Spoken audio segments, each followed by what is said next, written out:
what-if scenario that keeps counterterrorism experts up at night. An attack on a major American city.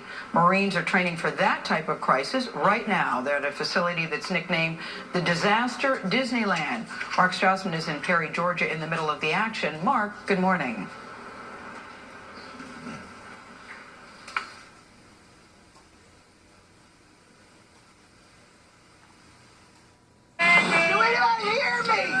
In this scenario, terrorists have detonated a 10-kiloton nuclear bomb in Indianapolis.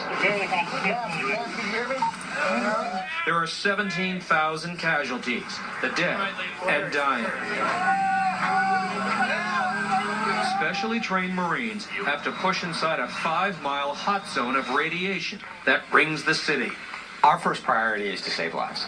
That is my unit's mission above all things, is to save lives and relieve suffering.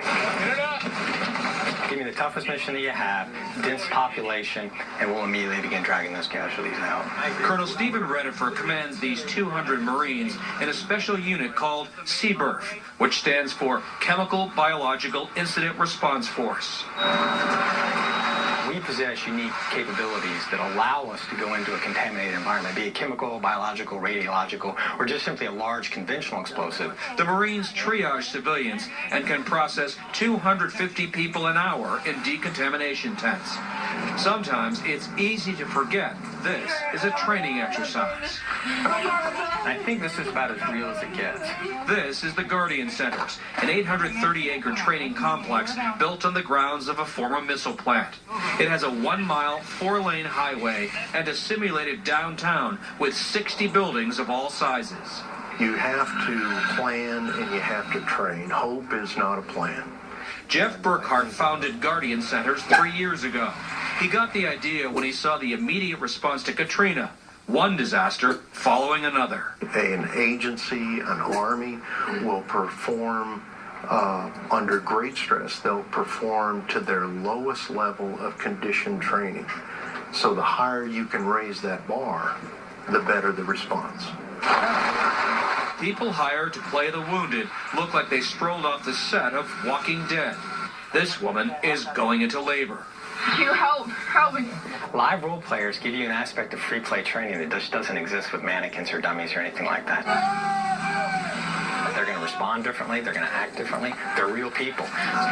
In their training exercise, Colonel Redifer's Marines have reached downtown. The biggest challenge in this scenario is just the sheer size of it. We have to go in and cover and search every single floor, every single building, every single closet, and it is just exhausting. How important is training like this, given the world we live in? It's readiness, because we can't predict when this is going to happen. In this collapsed building, these Marines are practicing a search and rescue operation. They're going floor by floor and through every inch of this collapsed building, for bomb victims. As an added touch of realism, there are parts of this complex that are putting out low levels of radiation. We've been wearing these gadgets. They're called dosimeters, and they measure how much radiation each of us has been exposed to. Charlie? Mark, thanks. So